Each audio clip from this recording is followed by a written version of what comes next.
Hello everyone, welcome to Dynamic Study. आज हम second video या सेकेंड क्लास देखेंगे अपने क्वेश्चन सीरीज़ का। अगेन आज हम 5 बहुत ही इंपॉर्टेंट एमसीक्यूज़ को डिस्कस करेंगे।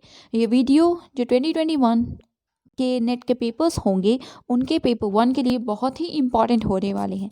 तो चलिए स्टार्ट करते हैं अपना आज का ये वीडियो और देखते हैं अपना first question. So our first question is mitigation measures to cope with floods include, that is कि floods अगर आने वाले हो तो उनसे कोप अप करने के लिए कुछ mitigation measures हम लेते हैं। ठीक है, तो इन्हीं में से 5 एग्जाम्पल्स दिए हुए हैं, 5 बातें कही गई हैं मिटिगेशन से रिलेटेड। इनमें से क्या क्या सही है वो हमें बताना है। तो ए में दिया हुआ है एलिवेटिंग और प्रोटेक्टिंग इलेक्ट्रिकल सर्विस पैनल। जो भी इलेक्ट्रिसिटी से रिलेटेड जो भी सर्विस पैनल्स है इलेक्ट्रिकल, उन सभी को या तो एलिवेट कर दिया जाता है, मतलब नीचे के जो एरियाज़ होंगे, सपोज़ वहाँ पे फ्लड आ जाए तो इसलिए अगर ये जो पैनल्स हैं अगर नीचे हैं समवॉट, तो उन्हें एलिवेट करके ऊपर कर दिया जाता है या उन्हें प्रोटेक्ट किया जाता है basically. B is upsizing culverts to better handle flood surge. So basically culverts in the sense जो एक तरह से वाटर के चैनल्स होते हैं, आपने देखे होंगे कई जगह पे होते हैं कि पानी बेटर निकले, वो मतलब निकल जाए अच्छे से, उसके लिए कुछ एक रास्ता टाइप का बनाया जाता है, तो उन्हें कल्वर्ट्स कहते हैं। तो अच्छे से जो फ्लड है, अगर पानी आ रहा है, बहुत ज़्यादा आ रहा है, हाइयर सर्जेस हैं, तो उन सभी को बेटर हैंडल किया जा सके, इस वजह से उन्हें अपसाइज कर दिया जाए। C is protecting facilities with barriers and sand bags, बचा के रखना अपनी फैसिलिटीज़ को बैरियर्स बनाकर, सैंड बैग जो होते हैं उन्हें यूज़ करके। D is removing trees and debris from the flood plains. तो जहाँ पे फ्लड आने वाला हो, या आपको पता है कि जैसे कोई रिवर चैनल है, रिवर है, तो वहाँ पे आप फ्लड प्लेन्स का एरिया होता है। ठीक है, तो ये जो फ्लड प्लेन्स हैं वहाँ पे जितने भी ट्रीज़ हैं और डेबरी है उन सभी को रिमूव कर दिया जाए, सारे पेड़ों को और पूरा जितना डेबरी है ना सब कुछ हटा दिया जाए वहाँ से। और E is relocating equipment outside the flood plain, that is flood plain जहाँ पे है, okay sorry, so that is कि जहाँ पे भी फ्लड प्लेन है तो उस जगह से जितने भी इक्विपमेंट्स वगैरह हैं उन सभी को उस फ्लड प्लेन से बाहर ले जाया जाए। ठीक है, रिलोकेट कर दिया जाए, कहीं और ले जाया जाए। तो क्वेश्चन है कि choose the correct answer from the options given below, and options given are first is A C D and E only, मतलब बी नहीं होगा, दैट इज कल्वर्ट्स वाला option. Then second is A B C and E, D option नहीं होगा। Third is A B C D and E, सारे ही सही हैं। और फोर्थ है B C D and E, that is A option नहीं होगा। तो आई एम श्योर कि जब ये ऑप्शंस में या जो स्टेटमेंट्स हैं 5 ये मैंने पढ़े होंगे, तभी आपको समझ में आ गया होगा कि जो डी ऑप्शन है वो किसी भी सिचुएशन में कभी भी सोल्यूशन हो ही नहीं सकता, और उससे क्या मतलब ही है। ठीक है, फ्लड अगर आ रहा है तो ट्रीज़ और डेब्रिस को रिमूव कर देना, ये क्या कोई सोल्यूशन है? मतलब कुछ हो ही नहीं सकता ना। सो इसलिए मिटिगेशन मेजर्स में कभी भी ये नहीं किया जाता। बाकी सारी चीज़ें हम करते हैं, हम अपसाइज करते हैं कल्वर्ट्स को, बैरियर सैंड बैग्स लगाते हैं प्रोटेक्ट कर सकें अपनी फैसिलिटीज़ को, और बाकी जो फ्लड प्लेन्स के पास इक्विपमेंट्स वगैरह अगर हैं कुछ तो इम्पॉर्टेंट, तो हम उन्हें रिलोकेट करते हैं। बट सारे ही पेड़ों और डेबरी को हटा देना ये नहीं कर सकते, कर सकते क्या, करना भी नहीं चाहिए। तो यहाँ पे डी ऑप्शन तो नहीं होगा। ठीक है, तो डी ऑप्शन, डी स्टेटमेंट नहीं होगा, तो यहाँ पे हमारा आंसर होगा option number second, that is A B C and E only. अब नेक्स्ट क्वेश्चन देखते हैं। So question is consider the following sizes of the computer memory. Computer memory से रिलेटेड साइजेस दी हुई हैं, and choose the correct ascending order. हमें ascending order में इन सभी साइजेस को लगाना है, असेंडिंग इन द सेंस कि छोटे से बड़ा। तो जो स्टेटमेंट्स या जो मेमोरीज दी है वो है, first is M B megabyte, then G B gigabyte, C is K B that is kilobyte, and D is T B that is terabyte. तो हमें बताना है ये जो ऑप्शंस हैं करेक्ट आंसर उनमें से क्या होगा, मतलब असेंडिंग ऑर्डर कौन सा है। तो first option as you can see is B D A and C, B D A C in the sense पहले जी बी फिर टी बी फिर एम बी और फिर के बी। ठीक है, अच्छा एनीवेज क्वेश्चन या ऑप्शन सारे ऐसे पढ़ने से बेटर है कि आंसर्स को ही डायरेक्टली डिस्कस किया जाए। So as you know obviously ascending order छोटे से बड़ा, तो सबसे कम साइज़ की जो मेमोरी इनमें से है वो ऑब्वियसली है के बी, तो इट विल बी सी। उसके बाद अब सी अगर आपको पता है तो आपको पता चल चुका होगा आंसर ऑप्शन फोर्थ है, बट स्टिल बाकी हम देखें तो आपको पता है किलो से बड़ा होता है मेगा।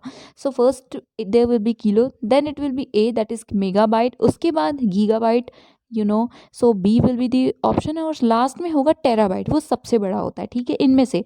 तो इसलिए जो आंसर होगा that will be CABD। So option number 4 will be the right answer.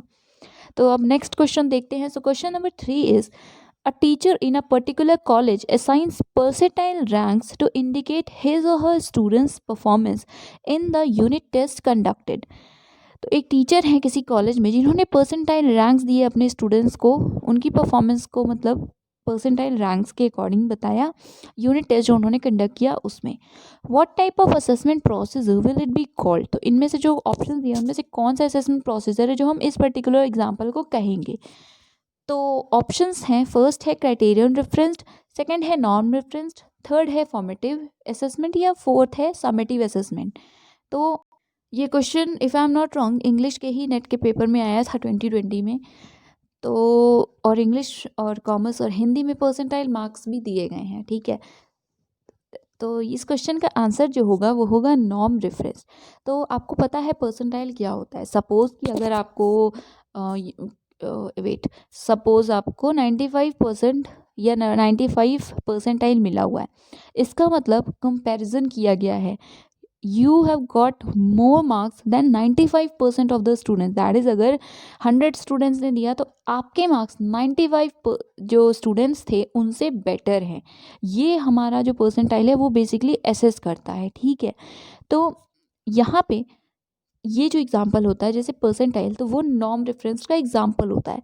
अगर हम क्राइटेरियन रेफरेंस की बात करते हैं तो आपको पता है कि इसमें एक क्राइटेरिया सेट होता है, या बेसिकली अगर इस पर्टिकुलर क्वेश्चन के हिसाब से हम डिस्कस करें तो क्राइटेरियन रेफरेंस होगा कि आपका खुद का कैसा इवैल्यूएशन है वो सारी चीज़ें बताई जाए। एक क्राइटेरिया सेट है, फॉर एग्जांपल 96% से ऊपर अगर आपका आया तो आप फर्स्ट डिवीजन है, उसके बाद वाला सेकंड, ये सारी चीज़ें। बट जब हम परसेंटाइल को बता रहे हैं तो यहाँ हम एक तरह से कंपैरिजन कर रहे हैं एक नॉर्म के बेसिस पे, ठीक है। तो ये एक नॉर्म रेफरेंस का एग्जाम्पल होता है।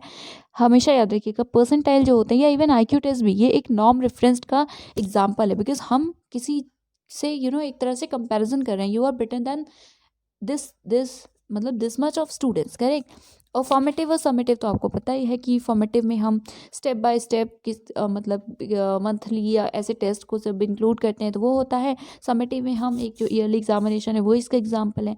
तो परसेंटाइल रैंक्स जो है हमेशा नॉर्म रेफरेंस का ही एग्जाम्पल होंगे। तो यहाँ पे जो आंसर होगा वो होगा option number 2। And now question number 4 is which of the following are the characteristics of a good sample in research।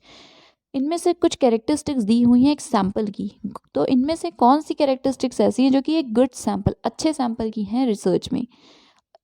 मतलब 5 पॉइंट्स हैं। फर्स्ट में कैरेक्टरिस्टिक है रेडिली एसेसिबल, बहुत ही रेडिली एसेसिबल हो, आराम से एक्सेस किया जा सके। B is representative of population characteristics, आपका सैंपल ऐसा हो जो कि जो एक मतलब सैंपल क्या होता है, एक मेजर पॉपुलेशन है, आप उस पूरे पॉपुलेशन में टेस्ट नहीं कर सकते। फॉर एग्जांपल अगर आपको इंडिया के किसी स्टेट से रिलेटेड कोई सैंपल लेना है या कोई एक रिसर्च करनी है तो आप for instance take UP as an example. तो अगर आपको यूपी में कोई रिसर्च करनी है तो आप पूरे यूपी में घूमकर पूरी पॉपुलेशन का जो डेटा है नहीं कलेक्ट करेंगे, आप किसी न किसी बेसिस पे सैंपल बनाएंगे, ठीक है। सैंपल को डिसाइड करेंगे कि हम इतने लोगों का सैंपल लेंगे और वो एक तरह से पॉपुलेशन को रिप्रेजेंट करता हो, ठीक है। ये होता है एक सैंपल। तो यहाँ पे लिखा है कि वो पॉपुलेशन की जो कैरेक्टरिस्टिक्स है उसे रिप्रेजेंट करता हो।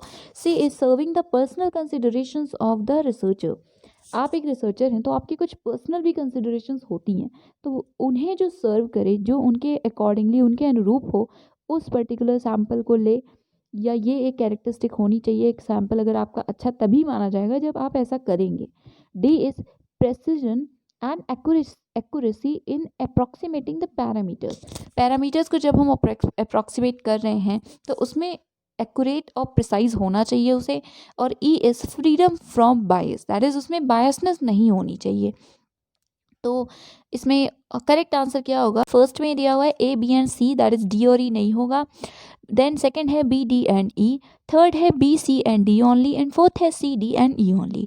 तो यहाँ पे पूछा है कि क्या क्या कैरेक्टरिस्टिक्स होंगी एक गुड सैम्पल की। तो देखिए सबसे पहली बात अगर हम इसकी करते हैं तो आपको पता है कि एक्यूरेट होना चाहिए, प्रिसाइज हो, उसके साथ में बायसनेस उसमें कभी नहीं होनी चाहिए, ठीक है। तो ई ऑप्शन तो एक कैरेक्टरिस्टिक हमेशा होगी गुड सैम्पल की, करेक्ट। तो इसलिए ई ऑप्शन तो होना ही है, ये बात आपको पता है। उसके बाद प्रेसाइज होना चाहिए, एक्यूरेट होना चाहिए, अप्रॉक्स जब हम पैरामीटर्स को अप्रॉक्सीमेट कर रहे हैं, ये भी सही है। अब बचे 3 ऑप्शंस जो कि हैं ए, बी और सी। रेडिली एसेसिबल सेकंड है या बी है रिप्रेजेंटेटिव ऑफ पॉपुलेशन कैरेक्टरिस्टिक्स। तो एक सैम्पल अभी हमने डिस्कस किया, तो एक सैम्पल अच्छा वही होगा जो पूरे पॉपुलेशन की जो कैरेक्टरिस्टिक्स है उसको सच में मतलब रियलिटी में एक्सप्रेस कर पाए, रिप्रेजेंट कर पाए, ठीक है, तभी तो वो एक सैम्पल हुआ। अदरवाइज अगर वो पॉपुलेशन की कैरेक्टरिस्टिक्स को रिप्रेजेंट ही नहीं कर रहा है तो उस सैम्पल को हम कैसे गुड सैम्पल कह सकते हैं। तो इसलिए बी ऑप्शन 100% होगा।